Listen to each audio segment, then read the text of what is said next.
Welcome to this webinar through Financial Shalom. I'm Nathan Raubiri. I'm the program manager of Financial Shalom.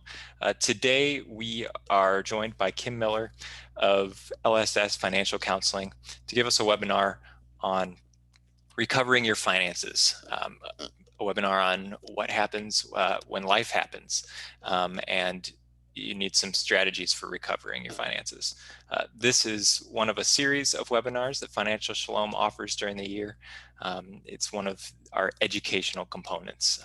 In addition, we offer small grants. We offer programming for bivocational pastors. You can see the full range of what Financial Shalom offers to you as a CRCNA pastor or church at crcna.org/financial shalom. So with that, I'm going to hand it over to Kim to give this presentation, and we'll circle back with some questions at the end. This webinar will be recorded and we will be putting it up on our website. So thank you, Kim, for being with us, and take it away. All right. Thanks, Nate. Thank you for having me. All right. I just wanted to say hello so you can see my face, and there's actually a person behind the screen here. I'm going to go ahead and share my presentation. Of course, it's always a little stressful when I'm being recorded to see how technologically able I am. Okay. It looks like you can see my screen, so that's good. Just going to go ahead and make sure that I can see the chat box. Okay. So recovering your finances, this is a presentation about, like Nate said, when life happens, and sometimes you might need to do things a little bit differently regarding your finances, and sometimes it may require a little bit of rebuilding. And so our goal for this webinar is to provide you with a first few steps to get you moving forward again. And so you may have experienced, or you may serve, members of your congregation who have experienced these things, maybe periods of unemployment, which has increased during this past year, unfortunately, maybe hospitalization for longer periods, or maybe being incarcerated. And then there's also people that struggle with areas of addiction, or substance use disorder, compulsive gambling, that type of things, and then might be in recovery. And then also people who may need to rebuild after going through a divorce and might need to try to reorganize their finances that way. So there's multiple different ways why you might need to take some time to take a look at your finances. And so hopefully from this, then you'll be able to have some steps to move forward. So initially, in the previous webinar, if you happen to look at that one, facing financial uncertainty, we focused on the pyramid of financial wellness. And so this is kind of a foundation of what we use in order to have for financial education. And these are a couple of good steps that we always encourage people to follow. The first is, making sure you spend less than you earn, that you have some money set aside in savings, that you focus on high interest rate debts, and then you focus on paying off the other debts, and then eventually have some money to be able to set aside for retirement.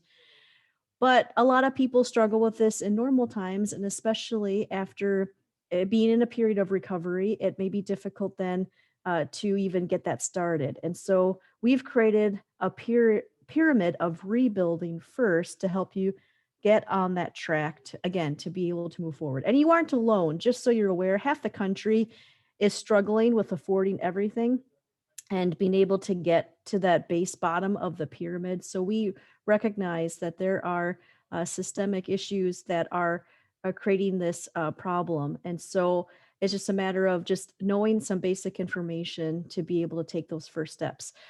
There is some positivity, though, for people in recovery, and that a majority of people do improve their finances while they're in recovery. And so there is a lot of good momentum at that point when you're in that stage to be able to take a look at your finances, to be able to use what you've learned while you're in the recovery period to also apply to your finances. So the first pyramid is we are moving from the mindset from there isn't enough to, okay, now there is enough, and how do we change?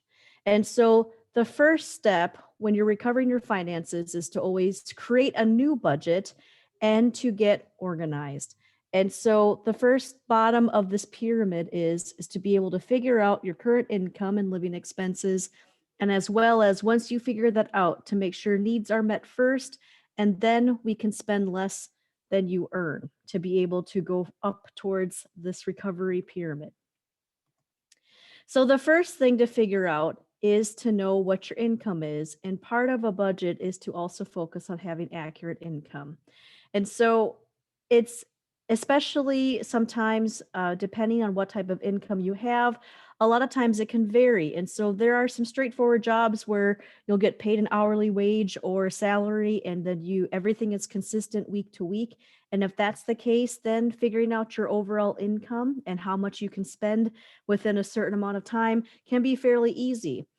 Within when you have a paycheck where hours are pretty consistent and the amounts are pretty consistent, it's always good to know both your gross income, which is before taxes and everything is being taken out, and then also your net income. Your net income is what you take home to live on, to pay for things, um, every 2 weeks or twice a month, or however often you get paid.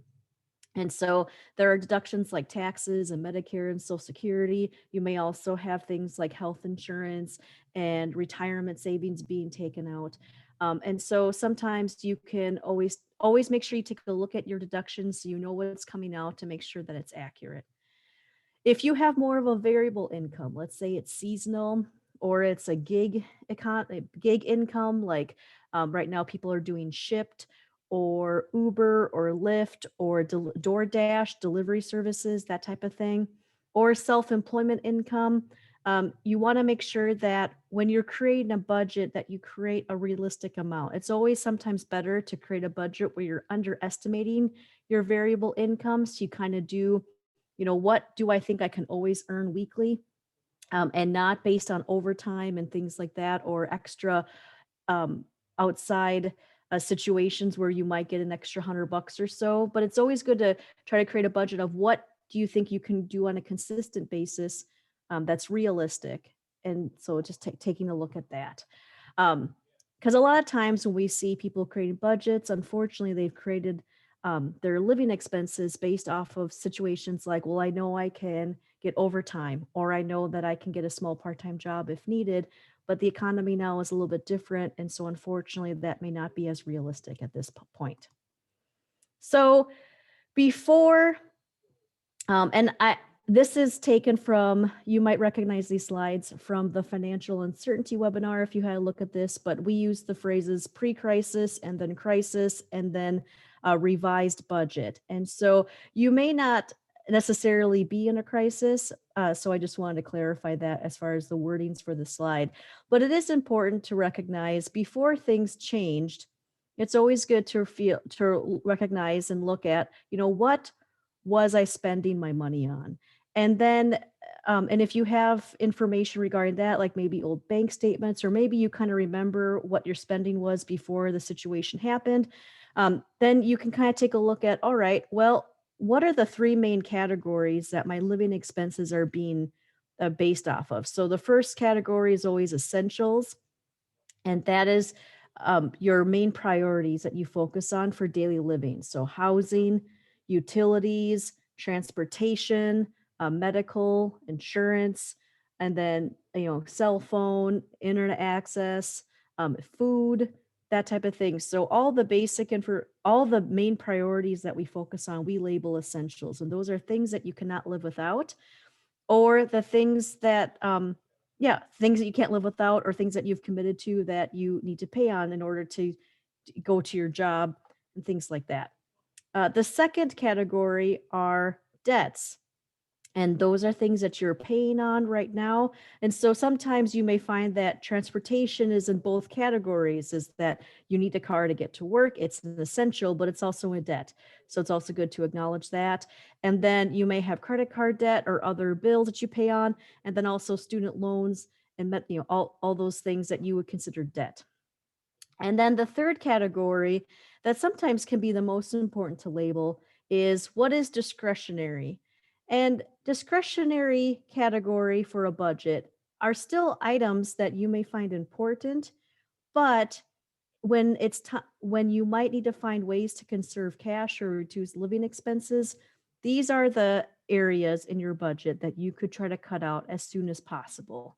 And so that might include streaming services or cable, maybe extra clothing, maybe prior to recovery, you were spending money on alcohol and tobacco or other entertainment or a different type of, situations as far as um, what your life used to look like. And so it's good to acknowledge like this is maybe where your money was going. And so and so then by having these three categories, you're automatically kind of building in a time where you can prioritize then what is important to you now, and then what could you possibly let go, or maybe it's time to let go. And that helps you create then your budget. And again, when I say crisis budget is a temporary point in time that you need to cut back a little bit more than you normally would to get things back on track.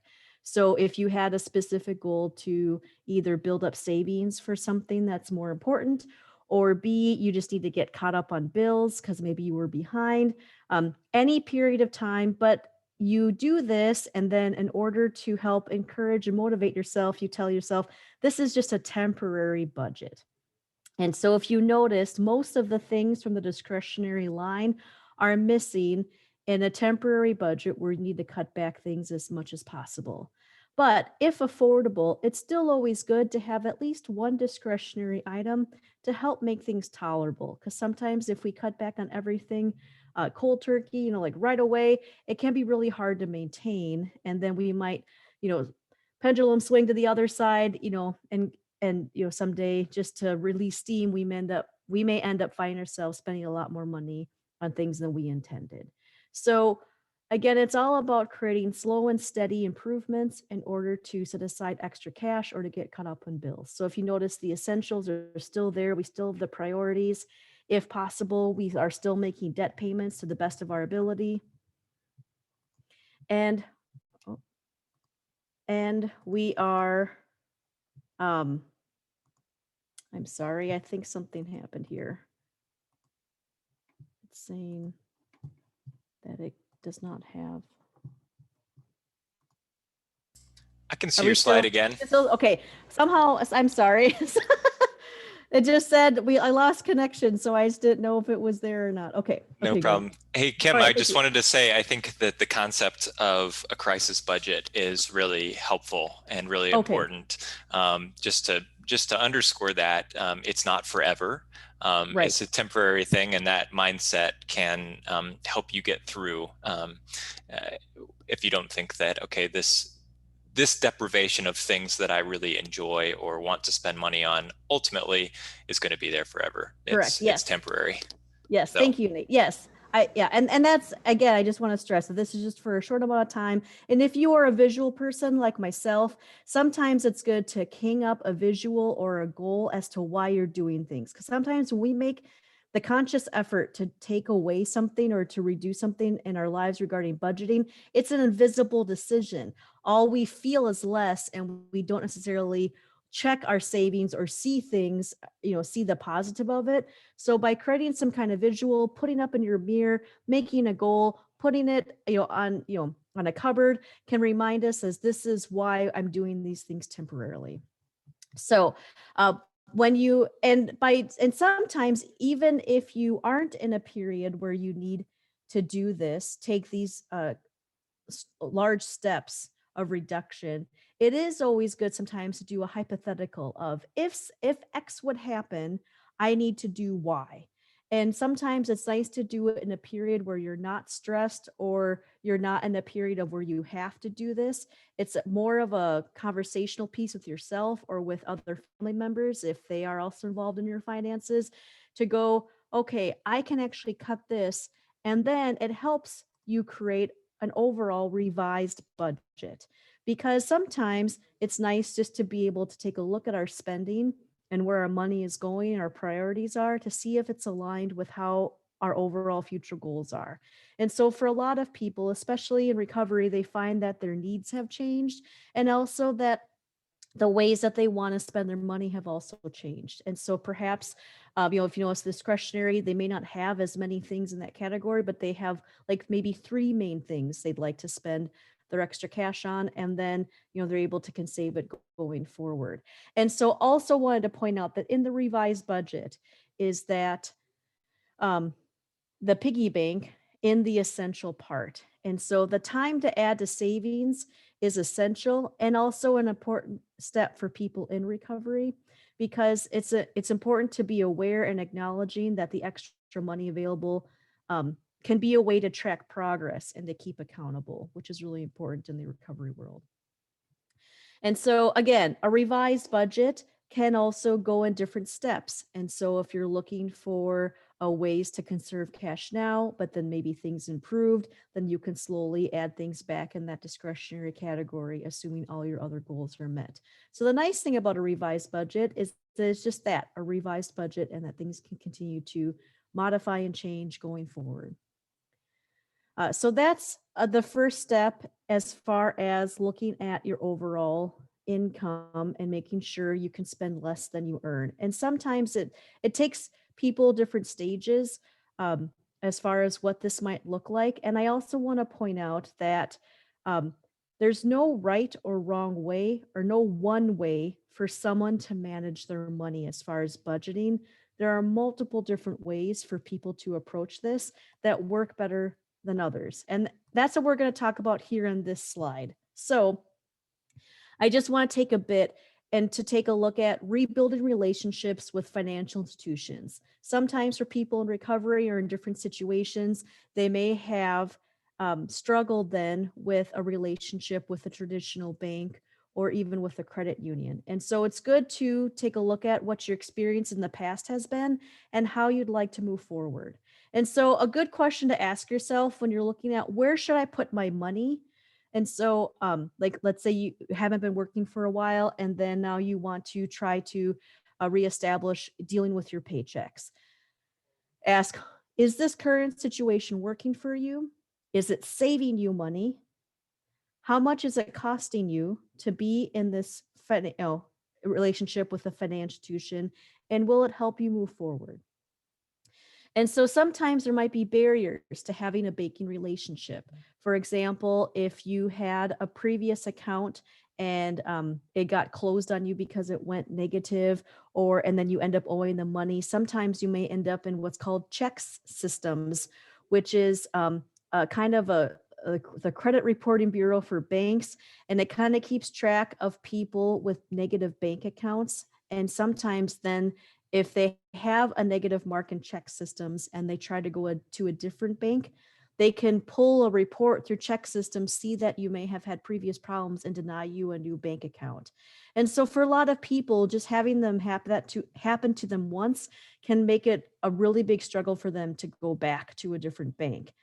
And so I always have the third option of a check cashing place in there because for some people, that may be something they're most familiar with and most comfortable with because it's a straightforward transaction. They go there, they pay a fee to get their checks cashed, and then they have the money in cash and they go forward. So they don't necessarily see a need for a financial institution. And so while it may serve that person at that moment of time, then again, though, you ask those questions. Is it working for me long term? Is it saving me money? And how much is it costing me? So eventually you may get to the point where the check cashing fee can be really expensive. And so then maybe it might be time then to rectify that situation with the financial institution and to maybe pay the old debt to be able to get a traditional bank account. And so if you know someone or if you're struggling yourself with overdraft fees, then a lot of times a safe way for you to be able to handle your funds is to find no fee checking accounts that don't overdraft. So if we had this webinar like maybe 10, 15 years ago, a lot of those times those accounts didn't exist. But through the wonders of technology and online banking and also more community focused banks and credit unions and throughout the United States, we are finding more of a push now for these no fee checking accounts. And so if you aren't aware of one in your area, it's important to try to look around to see it because it can be a good resource for you to be able to see if that's something that's possible. And it can be very helpful for people in recovery to be able to have access to these no fee checking accounts so that they are able to rebuild that relationship with a financial institution, and as well have it not cost them, an arm and a leg in overdraft fees and, bounce checks and things like that. Also, people can look at prepaid money cards, and that is where, sometimes you can have direct deposit into a check card or a prepaid card, and those are helpful. But the pros of that is that there's usually, it's pretty straightforward. You can use it like a debit card. You can go to ATMs. The downside is that some prepaid money cards have ongoing monthly fees. Again, you always want to ask, how much is it costing me? And then also, it's like cash, but on a card. And so if the card is lost, then a lot of times it's like losing that cash in your wallet as well. And so you want to be careful and you keep track of that money card as well. Sometimes people do a mixture of both.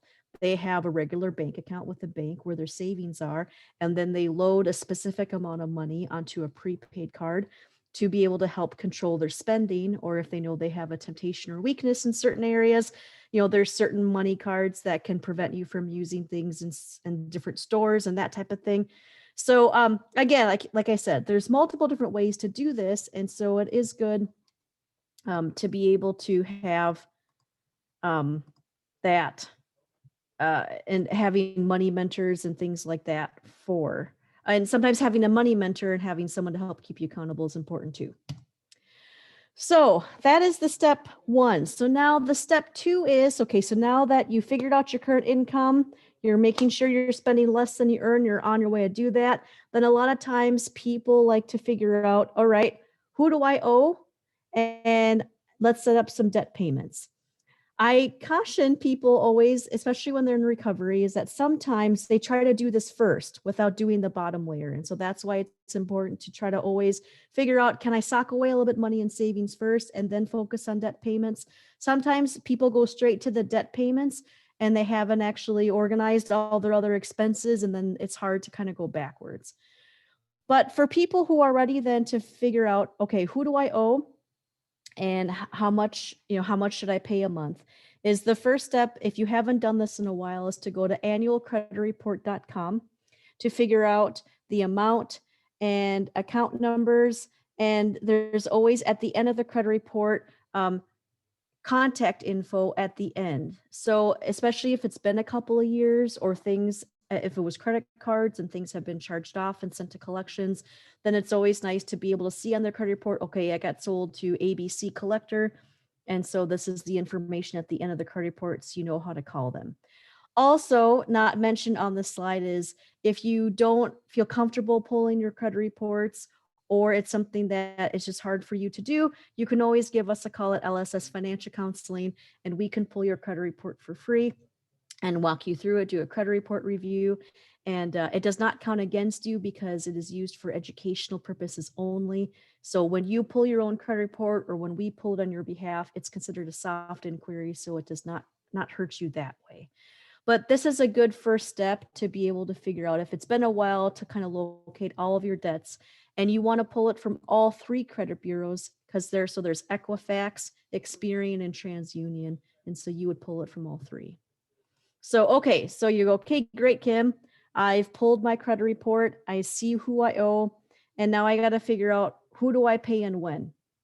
And so also a good step, just like what you did with your budget and prioritizing your living expenses, it's also a good idea to prioritize debts, and also to figure out, okay, what are the order of things that I should, work on. Now, I say in this slide, if you can't pay on everything, and then put kind of an order of priority, I just want to point out that sometimes you don't necessarily have to pay on them, but it is important to prioritize, to make plans for each of these things in order.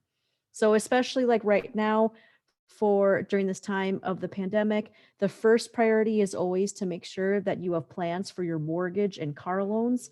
And for a lot of people, they may not need to pay them right now because they were able to put them into a forbearance or a deferment.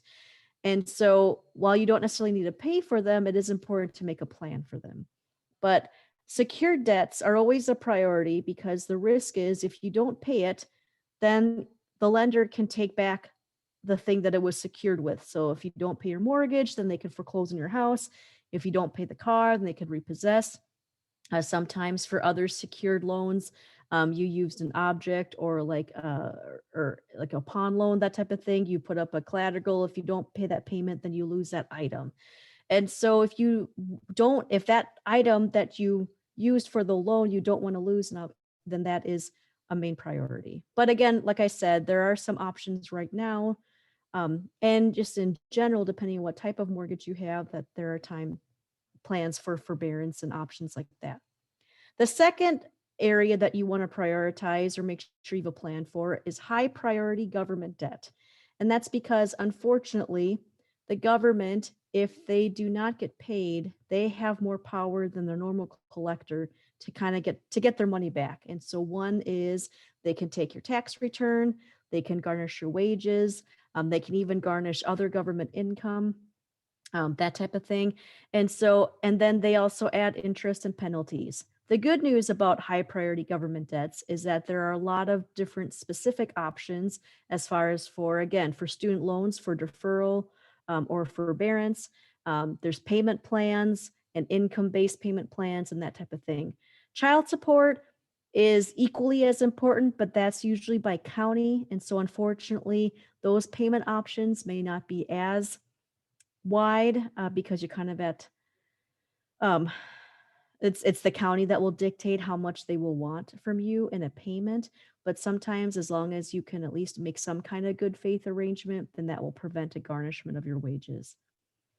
And so the third thing is unsecured debt, and this is where this one tends to be the loudest, but unfortunately when it comes to prioritizing debts, it tends to be lower, in priority.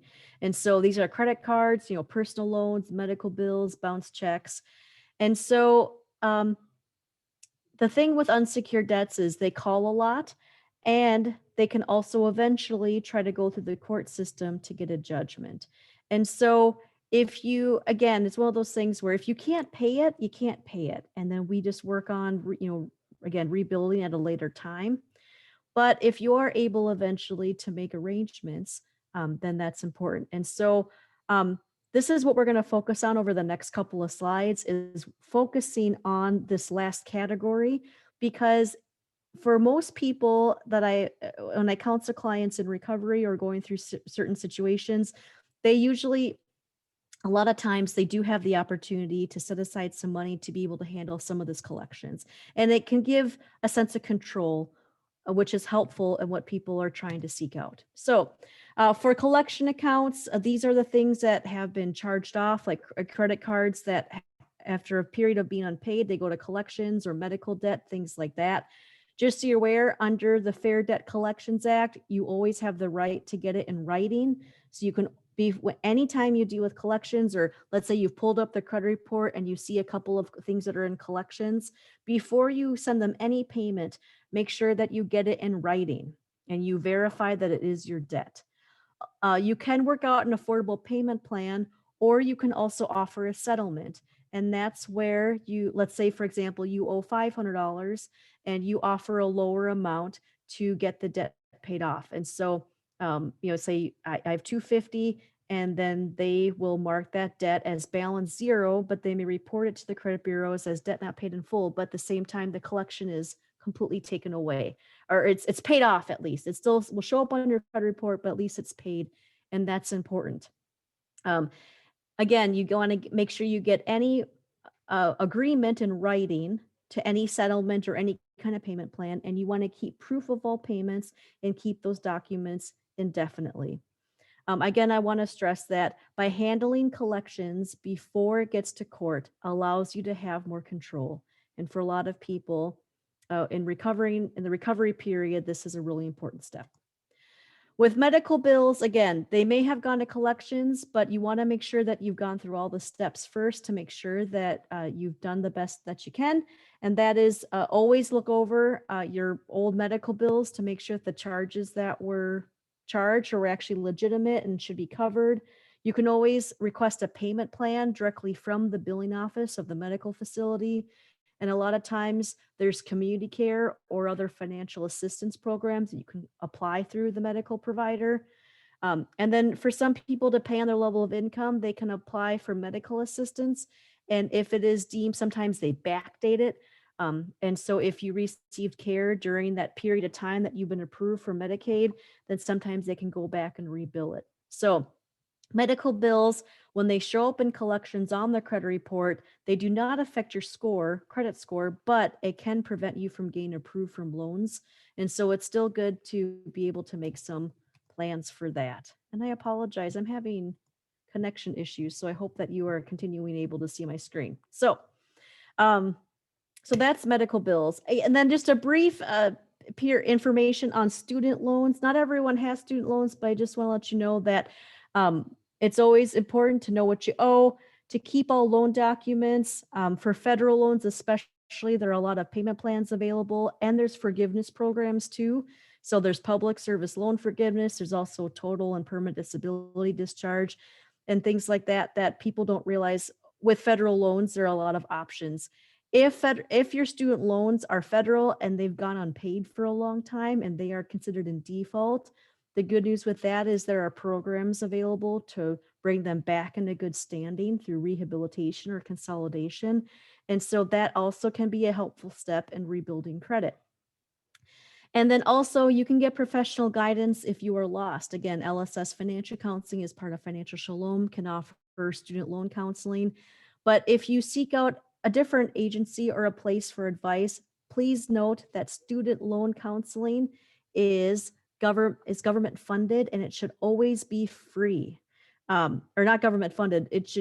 There are grants available, but it's always free. You should never pay for that. There's a common scam right now where letters are going out to student loan borrowers with their name on it and balances that they owe that seem accurate. And then it says, call this number for assistance. But then in fine print, it says they do charge you a fee. And um, that is a scam, unfortunately. And people are paying unnecessary fees for help that they can get through nonprofit agencies. So with credit card debt, when it's affordable, it's always important to, it's always good to pay more than the minimums to actually get the debt paid down. With minimum payments, they're structured so that you pay off a very little bit over time. And so for this example, for the self-pay example, if you had $15,000 in average of credit card debt and you only paid the minimum payment, unfortunately, it would take over 30 years to pay off. And so that $15,000 of debt turns into an overall, you end up paying 3 times as much. With a debt manager plan, this is something that we offer at LSS Financial Counseling for people in certain states. It allows you to pay off the debt at a reduced rate of interest. So just so you're aware, again, I'm not going to go into detail about this, but again, just to point out that there are tools in our tool belt to help people get out of debt faster. Sometimes it's important for people to pay off on their own, and they can do it that way. We can coach people on that, but also sometimes people just need that extra oomph. And through a debt manager plan, most creditors are willing to reduce your interest rates to help you get out of debt faster, and they have to be paid off within 5 years. And so for sometimes that's just an extra motivation in order to become debt free. So that is the second step regarding debt payoff.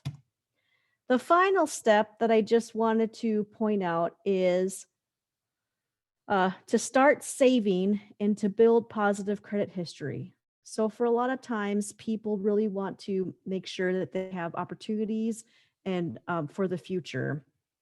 And this top of the pyramid can allow them to do that. And so we have $1,000 because if you follow back to that overall pyramid of financial wellness, if you start the process to be able to build up to $1,000 in savings, then that gets you right back in track of, your long-term planning. And so we always encourage people to conserve their cash as much as possible. And sometimes it's important then to set small goals and again, to find ways to keep accountable. And so this is a good place as you're working on your budget and working on debt payments, then to also ask yourself, what safeguards can I create? and who can I check in with possibly in order to make sure that my goals are being met, and then to set certain checkpoints to make sure that you're on the right path. I encourage you to continue to have savings and cash, conserving cash as one of your main priorities, because there is always a pressure to pay debts faster first. Um, when I work with clients, their first gut reaction is to always go, I want to be debt free as fast as possible. And I always say, that's great. And I think it's a wonderful goal. But what happens if a year in your car breaks down or you have a medical emergency and you need $1,000? If there are no savings to fall back on, then what might you end up having to use? And unfortunately, that's usually, well, I have to take out more debt. And psychologically, that can be really draining because then you find yourself in this kind of cycle of I pay off debt, an emergency happens, I use debt, and then I pay it off, and then going forward. And so part of that change, again, going in the beginning, the change of the mindset of I have enough, what changes can I make? Is when you build in that savings, it changes our mindset to I have enough. I have a slow and steady plan to pay off debt over a certain amount of time. And so at the same time, I want to set aside savings. Because the reality is, people in recovery and going through a lot of different circumstances builds up resilience. And, you're very resourceful. And most of my clients in this situation, they know how to get by. They've done it for years. Um, and, they've always made sure that at the time they had what they needed. And so then it's just a matter of reminding a good reminder by saying you did it then and you can do it now too, but in a different way, and that you're building forward. And so you always want to keep looking for the way that is helpful. And it's never a situation where it's all or nothing.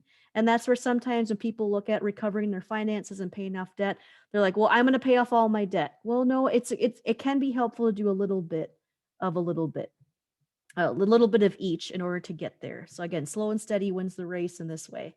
So, so with that in mind, the slow and steady, and also people look at their credit and they want to be able to build their credit as fast as possible. And so just to give a quick background, credit scores are created as a tool, to determine how risky it is to lend. And so they're used for more than just loans. They're used for insurance and cell phones and sometimes renting. And unfortunately, I just want to acknowledge that it's a game that we're all forced to play, except sometimes these teams can be unfairly stacked and the rules are not always clear. And so while we can recognize sometimes the overall systemic problems, but we can still try to play the best we can with the rules that we were given. And so, especially in a period of recovery, um, it is people focus on the actual, like, well, what makes a good credit score? And so, we use the example of Coke because we know what's in Coke, but we don't necessarily what knows like all the different specific ingredients. The same thing with this credit score. I can show you this chart and I can see this is what makes up a good credit score, but I put a big X through 3 of them because sometimes people tend to look at this and they go and they focus right at those 3 smaller ones and they become really focused on those because they think, well, that's what I can control. And the reality is, if you focus on these 2 bigger parts of the pie, having positive payment history and good debt utilization, those 3 other categories kind of naturally fall into place. And so, um, and we've had feedback from other counselors that have taught credit scoring many times, and it's just easier, especially when you're in a period of trying to rebuild and recovery. Sometimes you just want less choices available to you. And so I'm here to say, if you want to just focus on 2 main things in rebuilding credit or helping someone who might need to rebuild their credit, just focus on payment history and debt utilization, and so you don't have to become overwhelmed with everything else. There are a lot of free credit scoring things out there right now, and they can be helpful. But I always want a word of caution: is that when they're free to the user, then that means sometimes that we're not necessarily we're the product, and so a lot of times they get push products. And so I've seen like with those free things like with Credit Karma, a lot of products get pushed on people that they may not necessarily need because again, they're fixated on the X'd out part. And then instead of really focusing on the two main things. So just want a word of caution on that. So to build positive payment history, especially and this is specific to people who want to do this independently, because sometimes if you're going through a divorce or you're going through someone recovery, it may not be possible to have other people help you. And so it's actually more important to be able to build credit independently and not have to be dependent on others.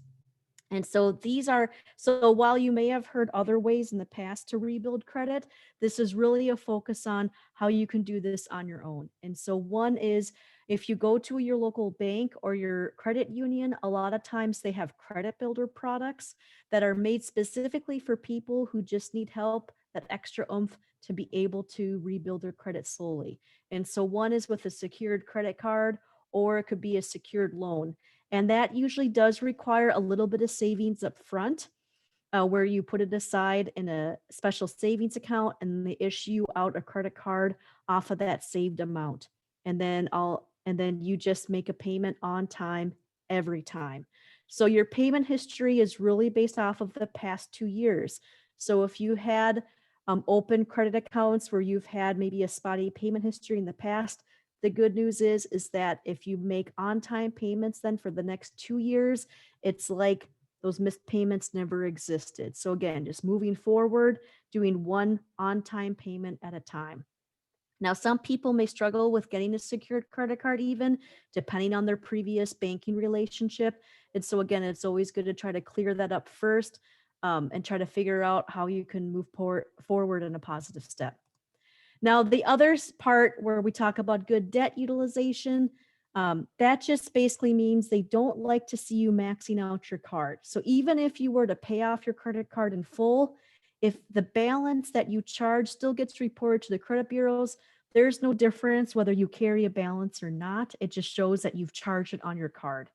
And so when you're in the first steps of rebuilding credit, it's important then just to make small purchases and then pay it off immediately. So like a tank of gas, maybe not even a week of groceries, just like 10 or 20 bucks, and then you pay it off. If when possible, try to use less than 10% of your credit limit. So for example, if your credit limit is $500, don't charge more than 50 bucks for the month. And then also, you never have to carry a balance. It's not required. It does not build you any faster credit or better credit. And so you don't have to do that. And then again, to change your mindset, this credit card is being used to rebuild your credit and it's for convenience. And it's always good to not use a credit card as a way to afford things that you normally couldn't. So, so those are two just very basic steps to start rebuilding your credit.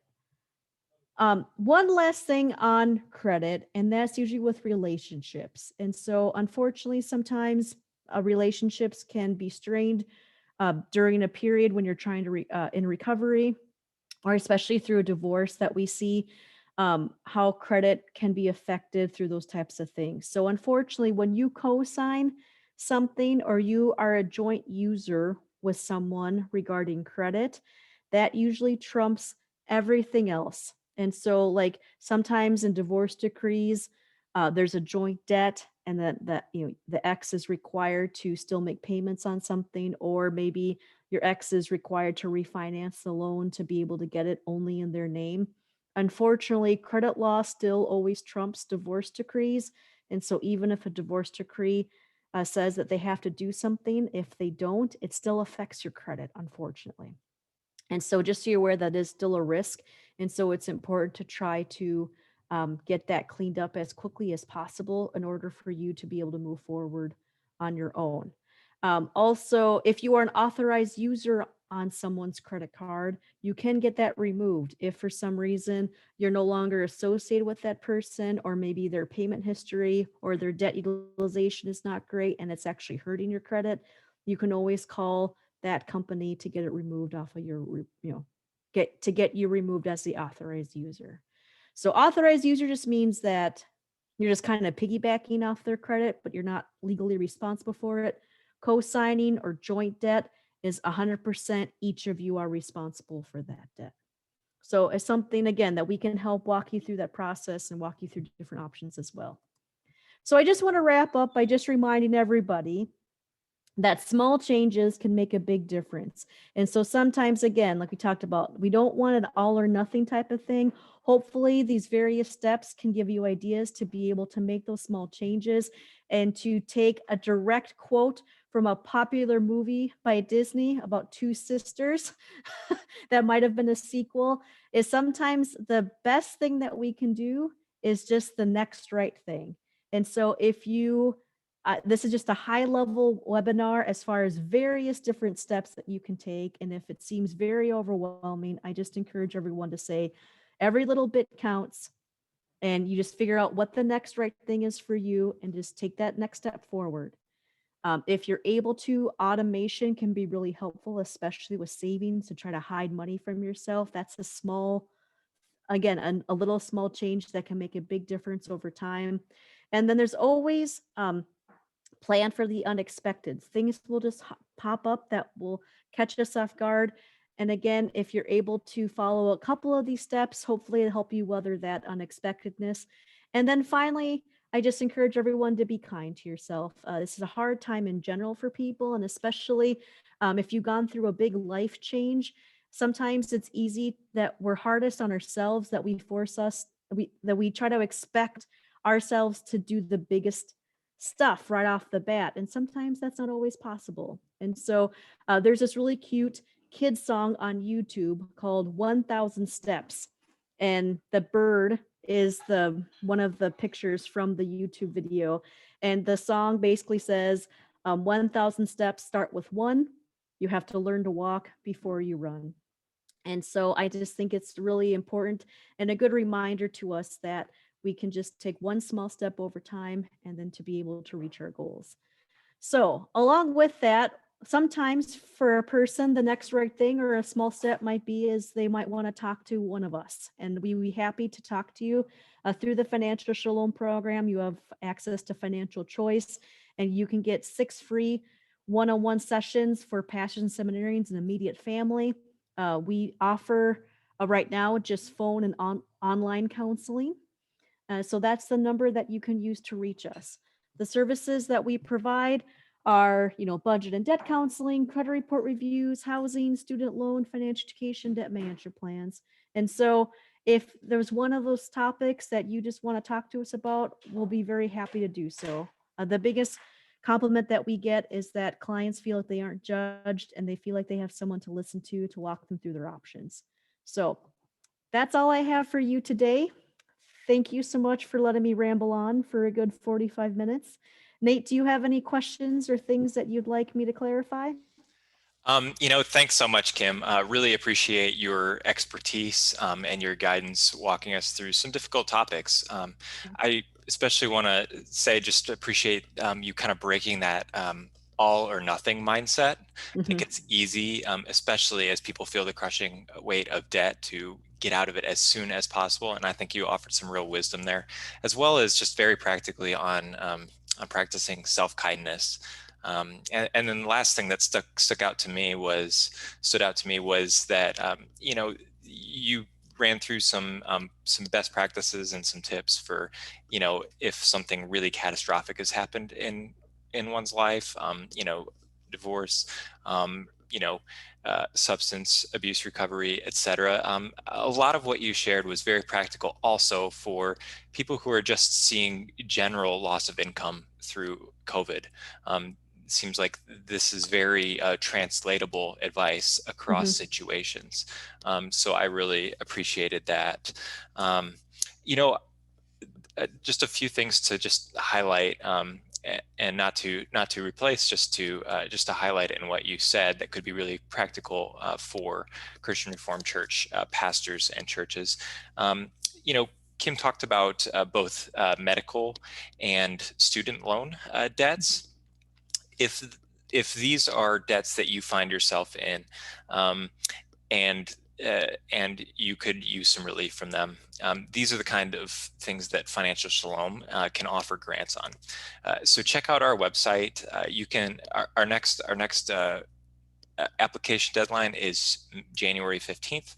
We also we review them every quarter, and if you could use a loan relief grant up to $4,000 on critical financial needs, including medical or student loan relief, feel free to apply. And I also just wanted to highlight, and Kim shared some information at the end about financial choice. I just really want to highlight this. It's a really, really good value. Um, as Kim said, they're experts in providing non-judgmental financial counseling, and they're also very, very experienced in working with faith leaders.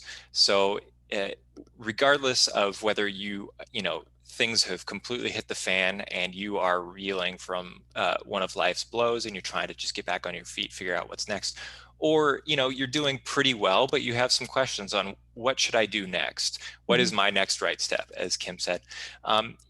Regardless of your situation, you are entitled to have some free sessions thanks to the Financial Shalom program. So all that information is on the slides that Kim shared. We're going to be including her slides along with this recording, but there's also information on how to sign up for those on the Financial Shalom website. And again, you are entitled up to 6 of those sessions. They're really good value. And you can work with an expert like Kim or one of her excellent colleagues in a number of languages. I think that's all I had. Kim, thanks so much again Yeah, for thank you being for with having us. me. Yeah, and for your excellent, your thorough expertise. And just the gracious way you walked us through this. So I trust that it's going to be really beneficial for everybody who views this. All right. Well, thank you. I hope that it is helpful, and I wish you all a good day and a happy holiday season. So, Thank you very much. You all too. right. Thank Take you. care, All Kim. right.